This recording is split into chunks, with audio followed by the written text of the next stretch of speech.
তো এখন যদি পলিটিক্যাল পার্টিগুলো ডিসিশন না নিতে পারে, যে কিছু কিছু থিঙ্ক ট্যাঙ্ক বলতে চান যে জুলাই চার্টার হচ্ছে কিন্তু কৃষকের সাথে কথা হয়নি, সবাই যদি ভাবেন যে আমরা 9 মাসে কুইক ফিক্স করে ফেলবো, সেটাও তো হয় না। ডায়ালগটা হয়তো এমন হতে পারে ইলেকশনের পরে আবার নতুন করে ডায়ালগ হতে পারে। অবশ্যই জব তৈরি, এই যে জুলাই যে আন্দোলন, এটার প্রথম শুরু তো জব তৈরি নিয়ে।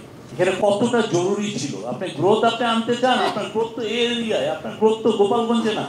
$5 বিলিয়ন এটা ইনভেস্ট করেছেন এই রেল লাইনে। আপনি $4 বিলিয়ন দিয়ে একটা পদ্মা ব্রিজ করলেন, হুইচ ইজ গুড। $1 বিলিয়ন উপর দিয়ে টানেল করেছেন কি আনোয়ারাতে তার বাড়িতে যাওয়ার জন্য। বিশ্বাস করেন, পুরো টানেলের পিছনে ছিলেন সাইফুজ্জামান চৌধুরী। 15,000 কোটি টাকা দিয়ে টানেল হয়েছে, তার মধ্যে 450 কোটি টাকা দিয়ে একটা 7 স্টার হোটেল করেছেন আনোয়ারাতে, কারণ ওনার বাসায় যাওয়া যাবে না, যাতে উনি ওই 7 তারা ইয়েতে উনি থাকতে পারেন। ফিউচার গভর্নমেন্টের জন্য এই শেখ হাসিনার চোরতন্ত্র রেখে গেছেন, এটা কল্পনা করা যায়। শেখ হাসিনা বা আওয়ামী লীগের বিষয়ে সবার একটা স্পষ্ট বলতে হবে। কি ভয়, সাইফুল ভাই উনি জুলাই আন্দোলনে ছিলেন, উনি টেরোরিস্ট।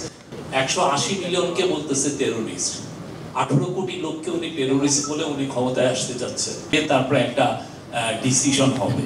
তো এখন যদি পলিটিক্যাল পার্টিগুলো ডিসিশন না নিতে পারে, সেক্ষেত্রে ইন্টারিম গভর্নমেন্টের উপর যেই অর্পিত দায়িত্ব, সেই দায়িত্ব অনুসারে তারা তাদের একটা ডিসিশন নেবে। তো এটা খুব দ্রুতই হবে, এমন না যে অনেকদিন ধরে পরে যে এটা হবে। এটা হচ্ছে যে যাতে করে ইলেকশন রিলেটেড কোনো ধরনের কোনো অনিশ্চয়তা যাতে না থাকে।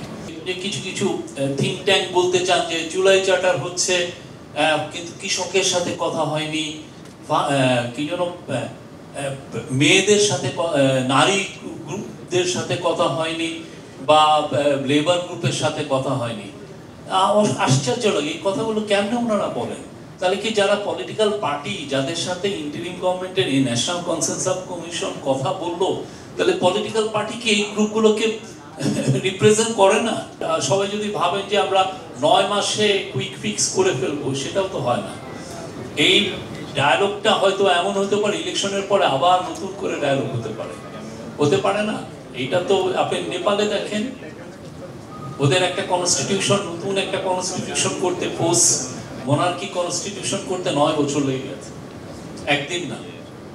তো ওদেরও তো অনেকগুলো সিরিয়াস পলিটিক্যাল পার্টি আছে, যাদের পুরো জনগণের সাথে খুব ডিপ সম্পর্ক আছে। প্রচন্ড তো অনেক বছর ধরে রেবেল মানে ইনসার্জেন্সি করেছেন। তারা মিলে বছরের পর বছর খুব ক্ষুদ্র ক্ষুদ্র বিষয়েও আলোচনা করেছে। অবশ্যই জব তৈরি, এই যে জুলাই যে আন্দোলন, এটার প্রথম শুরু তো জব তৈরি নিয়ে। এই যে job, lakh lakh millions job তৈরি করতে হবে। মানে এমন সময় আপনার জবটা তৈরি হবে যেখানে আগ্রাসী এআই টেকনোলজি আসছে, যেটা আপনার জবকে কেড়ে নেওয়ার জন্য। এখানে কতটা জরুরি ছিল। আপনি গ্রোথ আনতে চান, আপনার গ্রোথ তো এই এরিয়ায়, আপনার গ্রোথ তো গোপালগঞ্জে না। $5 বিলিয়ন এটা ইনভেস্ট করেছেন এই রেল লাইনে। আপনি একে তো আপনি ফার্স্টে করলেন $3-4 বিলিয়ন দিয়ে একটা পদ্মা ব্রিজ করলেন, হুইচ ইজ গুড, বাট তারপরে তাও তো পদ্মা ব্রিজে কত টাকা এক্সট্রা খরচ করা হয়েছে।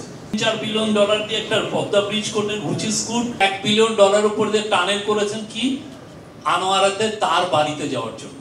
বিশ্বাস করেন, পুরো টানেলের পিছনে ছিলেন সাইফুজ্জামান চৌধুরী।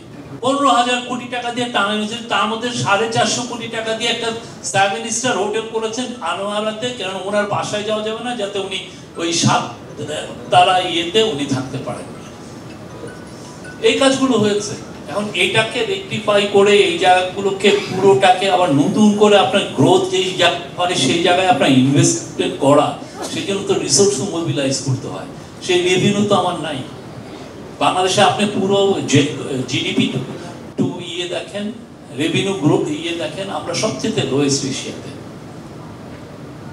ঠিক হয়তোবা আফগানিস্তান একটু উপরে আছি নাকি, আফগানিস্তান হয়তোবা ইতিমধ্যে ওভারটেক করেছে। আপনি স্পেন্ডিং করতে চান, আমার একটা সেক্রেটারি বেতন পায় $1,000 একটু বেশি। এটা একটা বেতন হলো পুরো পৃথিবীর মধ্যে ওয়ান অফ দ্য লোয়েস্ট। না, আপনি এখন বাড়াতে যাবেন, আপনার তো রেভিনিউ নেই। ফিউচার গভর্নমেন্টের জন্য এই শেখ হাসিনার চোরতন্ত্র রেখে গেছেন, এটা কল্পনা করা যায় না। ভয়াবহ। আমরা বলি, অনেকে ভাবেন যে আমরা এটা পলিটিক্যাল ইয়ে করেছি, কিন্তু এটা আনবিলিভেবল চ্যালেঞ্জ। তা আমরা এমন কোনো পলিটিক্যাল সেটেলমেন্ট করা যাতে আমাদের যেই গ্রুপই থাকুক না কেন, সে এক্সট্রিম রাইট হোক আর এক্সট্রিম লেফট হোক, যেই হোক, সে যেন ডেমোক্রেসির প্রতি ফেথফুল থাকে। শেখ হাসিনা বা আওয়ামী লীগের বিষয়ে সবার একটা স্পষ্ট বলতে হবে আমরা কি চাই। কারণ আজকেও আপনি দেখবেন যে সে বলছে যে কি ভয়, সাইফুল ভাই উনি জুলাই আন্দোলনে ছিলেন, উনি টেরোরিস্ট। হাসান মাহমুদ ভাই, আমির খসরু ভাই লাস্ট মোমেন্ট পর্যন্ত আন্দোলনে ছিলেন, ওনাকে অ্যারেস্ট করা হচ্ছে, ওনারকে বলা হচ্ছে টেরোরিস্ট। আমরা যারা লেখালেখি করেছি আমরা সবাই টেরোরিস্ট। 180 মিলিয়নকে বলতেছে টেরোরিস্ট, 18 কোটি লোককে উনি টেরোরিস্ট বলে উনি ক্ষমতায় আসতে যাচ্ছেন। কি ভয়াবহ। উনি ওইটা বলতে পারেন, আপনি টেরোরিস্ট শব্দটা বলাটা ইজি, কিন্তু টেরোরিস্ট মানে কি? আপনি যখন একজন লোককে আপনি টেরোরিস্ট বলেন, তাকে আপনি হত্যাযোগ্য করছেন। মানে উনি চান 180 মিলিয়ন লোককে হত্যা করে উনি ক্ষমতায় আসবেন। এই বিষয়ে আমার মনে হয় পলিটিক্যাল পার্টিগুলো শক্ত একটা অবস্থান নিতে হবে, কেননা এটা আমাদের জন্য এক্সিস্টেন্সিয়াল থ্রেট।